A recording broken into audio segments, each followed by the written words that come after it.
सुप्रभात। आज हम साख अथवा क्रेडिट के बारे में जानेंगे।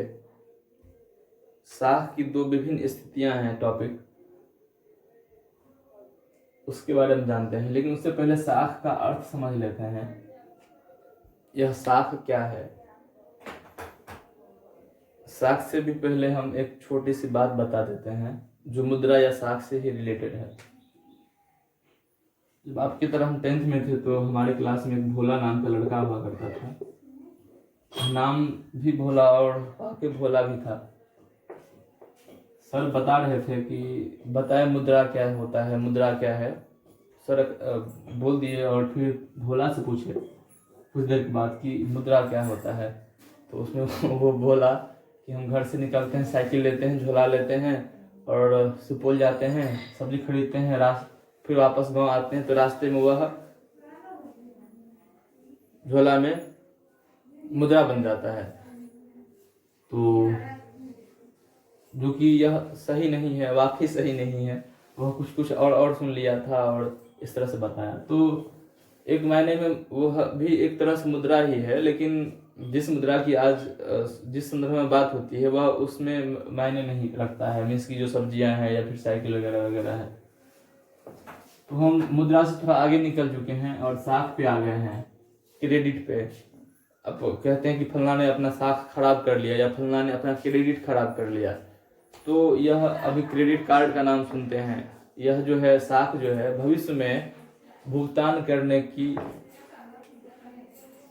करने का वचन रखता है या फिर आश्वासन देता है कि आप भुगतान बाद में कर सकते हैं। यह एक तरह से उधार लेना होता है और फिर बाद में भुगतान करने की बात होती है। जैसे आप किसी दोस्त से उधार लेते हैं, कहते हैं कि कल दे देंगे, तो यह एक विश्वास पे है। यह भी एक तरह का लोन ही है कह लें, या फिर उधार ले रहे हैं, ऋण या उधार ले रहे हैं और कल देने की आप भुगतान भविष्य में करने की, मीन्स कल करने की आप कह रहे हैं बात। तो यह इसमें क्रेडिट आ जाता है या साख आता है, क्रेडिट या साख।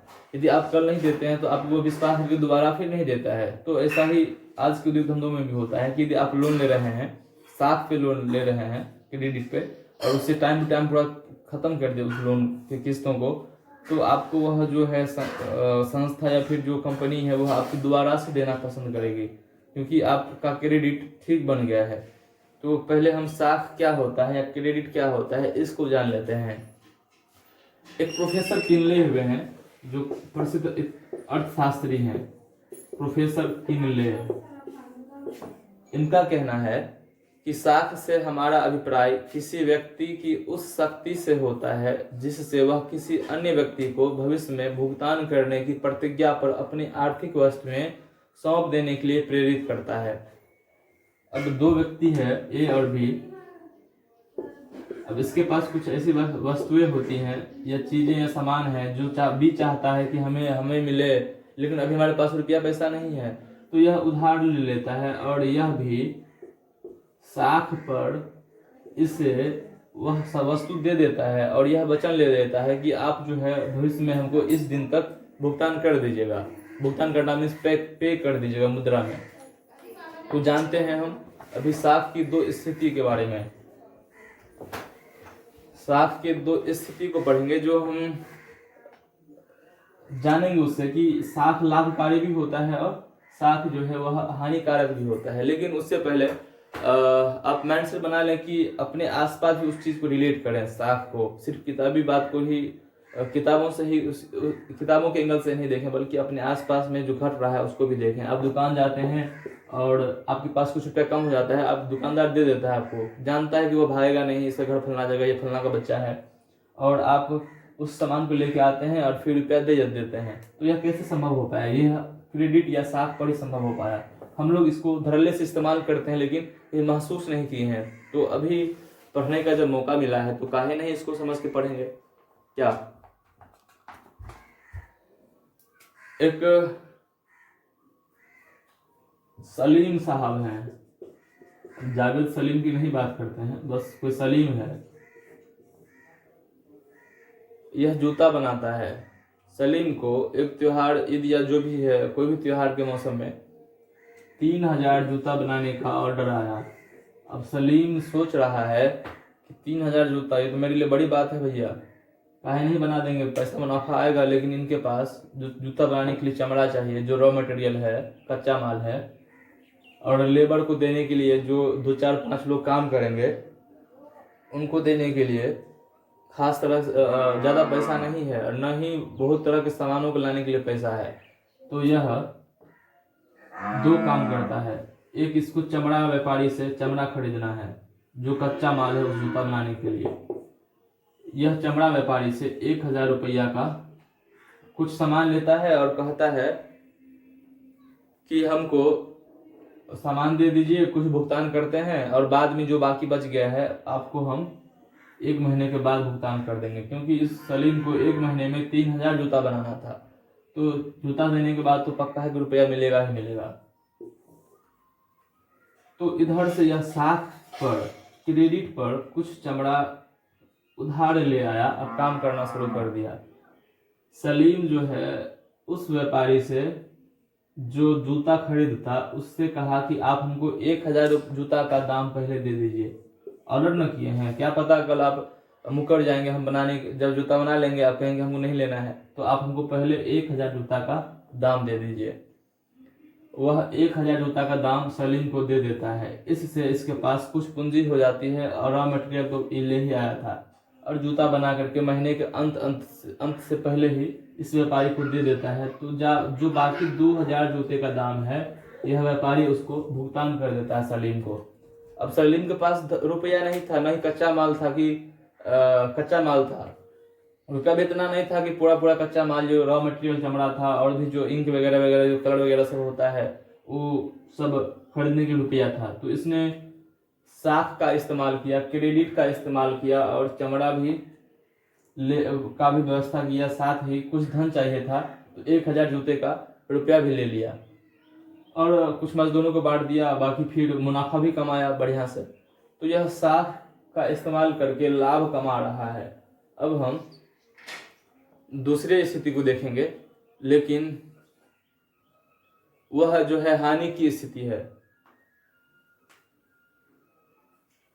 यहाँ हम साख का सकारात्मक पक्ष देख रहे हैं कि साख से का इस्तेमाल करके कोई व्यक्ति लाभ कमाता है। अब हम इसका दूसरा पहलू देखते हैं। एक महिला है स्वप्ना। स्वप्ना एक छोटी किसान है, और अपने एक छोटे से खेत में वह मूंगफली उगाना चाहती है।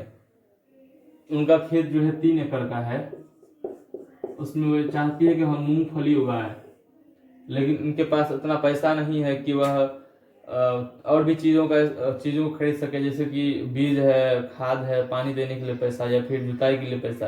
तो वह एक किसान के पास जाती है, साहूकार कह लें, जहाँ से वो कुछ रुपया कर्ज लेती है, और स्वप्ना खेती करना शुरू करती है। लेकिन खेती बढ़िया से होता नहीं है, और उस पर कीड़ा वगैरह सब काफ़ी हमला कर देता है। तो स्वप्ना और कुछ रुपया बर्बाद करके, मीन्स खर्चा करके, उस पर कीटनाशक का छिड़काव करती है। कीटनाशक का छिड़काव करने के बाद भी फसल अच्छा नहीं होता है, और स्वप्ना को काफ़ी हानि होती है। और 1 साल के अंदर स्वप्ना का जो क्या कर्ज था वह एक बड़ा रकम बन जाता है। गांव में ऐसा होता है कि ब्याज की दर ज़्यादा होती है। फिर स्वप्ना दोबारा से अगले साल भी उधार लेती है, ऋण लेती है, कर्ज लेती है, लोन लेकर के वो खेती करती है। लेकिन इस बार फसल पिछले साल की तुलना में अच्छा हुआ है, लेकिन औसत फसल है। लेकिन फसल इतना नहीं हो पाया है कि पूरा का पूरा कर्ज उस फसल को बेच करके भुगतान कर दे, अदा कर दे। उस स्थिति में स्वप्ना को जमीन का एक हिस्सा बेचना पड़ता है। अब यहाँ क्या देख रहे हैं कि स्वप्ना को जमीन का एक हिस्सा बेचना पड़ रहा है। मतलब साख अच्छा भी है तो बुरा भी है, यह परिस्थिति पर निर्भर करता है। यह एक तरह से कर्ज जाल में स्वप्ना फंसती जा रही थी, और अंततः उसको जमीन बेचना पड़ा। यह स्वप्ना के लिए अच्छी बात नहीं है। साख का गांव में, ग्रामीण क्षेत्रों में साख की जो मांग होती है क्रेडिट का, वह खास करके खेती बाड़ी के लिए होती है। खेती बाड़ी के अलावा भी कई ऐसे काम हैं जो देखें कि उसके लिए भी साख का इस्तेमाल करते हैं, ऋण लेते हैं, भविष्य में भुगतान करने की बात कहते हैं। हालांकि ऋण का जो रेट है, ब्याज दर, इंटरेस्ट, वो लेते ही देते हैं। ये कुछ काम है, जैसे शादी ब्याह है, श्राद्ध कर्म है, या फिर किसी का घर बन रहा हो, उसमें भी वो इस्तेमाल करते हैं ऐसे। गांव में जब खेती होती है तो एक बड़ा सा हिस्सा साख का एक बड़ा सा हिस्सा खेती के लिए इस्तेमाल करते हैं। जैसे फसल उगाने के लिए बीज चाहिए, खाद चाहिए, कीटनाशक चाहिए, फिर समय पर आने पर पानी भी चाहिए, बिजली की व्यवस्था है तो बिजली का बिल भी भुगतान करना पड़ता है, या कई ऐसे इंस्ट्रूमेंट होते हैं जिसका मरम्मत करवाना ही पड़ता है, करना ही होगा मरम्मत, नहीं तो नहीं हो पाता है। अब ट्रैक्टर किसी के पास है, या फिर कोई सारा कुदाल ही है, मतलब छोटा मोटा जो भी आपके पास चीज है उसका करते हैं इस्तेमाल। और पंप वो होंडा का कोई सेट आ गया है जिससे वो पानी लेते हैं, तो वो भी खराब होता है, तो ऐसे चीजों के लिए कुछ उधार लेना पड़ता है। अब हमारे क्षेत्रों में बहुत कम ऐसा स्थिति है कि किस खेती के लिए करना पड़े, लेकिन फिर उधार लेते हैं। लेकिन भारत का एक बड़ा सा हिस्सा है अभी भी जहाँ पे खेती के लिए लोग उधार लेते हैं या फिर कर्ज लेते हैं। अब फसल बोने से लेकर के फसल काटने और बेचने तक में लगभग 3 से 4 महीना का समय लगता है। अब इस 3 से 4 महीना में किसान यदि उसको मौका मिलता है तो कोई दूसरा काम कर लेता है, नहीं तो खेत में ही देखभाल करना पड़ता है, खेत को में ही लगा रहना पड़ता है। आमतौर से जो किसान मौसम के पहले जो शुरुआत में जो फसल उगाता है और उसके लिए जो उधार लेता है, वह तैयार होने के बाद ही दे पाता है, क्योंकि बीच में कोई काट के ले तो जाएगा नहीं। या आम के फसल में होता है कि जब आम पेड़ में लगा हुआ हो, अच्छा मिलता है, तो वह जो है व्यापारी सब पहले कुछ रुपया दे देता है। लेकिन अधिकांश जो धान चावल गेहूं उगाते हैं लोग, उसमें फसल काटने के बाद ही वो उधार को दे पाते हैं। और उधार पूरा खत्म होगा, यह इस बात पर निर्भर करता है कि फसल कितना अच्छा हुआ है। फसल जितना अच्छा होगा उसकी कमाई उतनी अच्छी होगी। फसल बर्बाद हो गया नहीं हो पाएगी। अभी जैसे बाढ़ देखिए, तो ऐसे लोग होंगे जो धान की रोपनी किए होंगे, धान को बोए होंगे खेतों में, लेकिन बाढ़ आया और पूरा गुड़ गोबर कर दिया। अब पानी धीरे धीरे निकल रहा है, तो कुछ लोग ऐसे हैं जो खेतों में बीज दे रहे हैं, रोपनी कर रहे हैं, लेकिन सबके पास बीज भी नहीं है। धान का वो जो ट्रांसप्लांट करते हैं, होता छोटा पौधा नहीं है कि वह उससे खेतों में लगाए। और कई ऐसे गांव हैं जहाँ पे पानी अभी भी बहुत मात्रा में अटका ही है। तो अभी हम देखें कि स्वप्ना के मामला में फसल बर्बाद हो जाने के बाद जो रकम है कर्ज का, वह देने में वो असमर्थ हो गई है। उसे कर्ज उतारने के लिए अपने जमीन का छोटा सा हिस्सा बेचना पड़ा है, और वह उस ऋण ने स्वप्ना की कमाई को या फिर स्वप्ना के आमदनी को बढ़ाने के बदले काफी घटा दिया है, और उसकी स्थिति बद से बदतर हो गई है। ऐसी स्थिति में यह जो है ऋण जाल कहा जाता है ऐसी स्थिति को, कि आप ऋण लेते हैं और फिर उससे उबर नहीं पाते हैं। अब कर्ज लेते हैं, उबर नहीं पाते हैं, फिर से कर्ज लेना पड़ता है। यह एक तरह का ऋण जाल है। इस मामले में ऋण या फिर जो कर्ज है, वह कर्जदार को ऐसी परिस्थिति में धकेल देता है या फिर ऐसी परिस्थिति में ला देता है जहां से बाहर निकलना काफी मुश्किल भरा होता है। उनको थोड़ा कंप्रोमाइज करना पड़ता है, कोई सामान या कोई कीमती वस्तु को बेचना पड़ता है, या जमीन का एक टुकड़ा बेचना पड़ता है सामान्यतः। तो अभी हम देखें कि पहले स्थिति में कि जो सलीम थे, उनकी स्थिति में देखें कि वह जो है कर्ज जो है सलीम के आमदनी को बढ़ाने में मदद किया है, लेकिन स्वप्ना के स्थिति में यह मदद नहीं किया है। यह फसल बर्बाद हो जाने के बाद काफी कष्ट में रहना पड़ा स्वप्ना को, और अंततः जमीन का जो 3 एकड़ जमीन था उसे छोटा सा हिस्सा बेचना पड़ा कर्ज उतारने के लिए। तो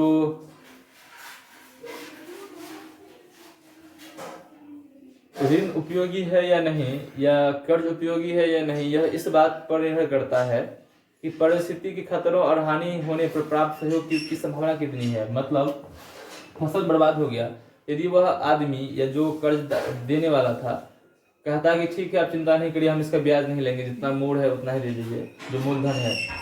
तो स्थिति ठीक होता है। कोई उसको सरकारी सहायता मिला होता कि चलो फसल बर्बाद हो गया है तो कुछ रुपया दे देते हैं। जैसे अभी होता है कि बाढ़ आई है, फसल बर्बाद हो गया है तो 6,000 रुपया सबको आ रहा है, किसान सब जो है ऐसी स्थितियों में। तो यह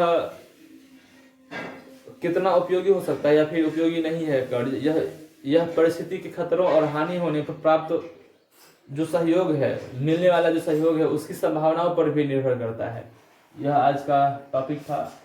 साख की 2 परिस्थितियों को देखे थे, साख क्या है इसको भी जान पाए थे। उम्मीद है आप पढ़ते होंगे। थोड़ा अगले टॉपिक को था पढ़ के आइएगा, और इसमें कुछ दिक्कत हो तो जरूर पूछिएगा। तब तक के लिए धन्यवाद।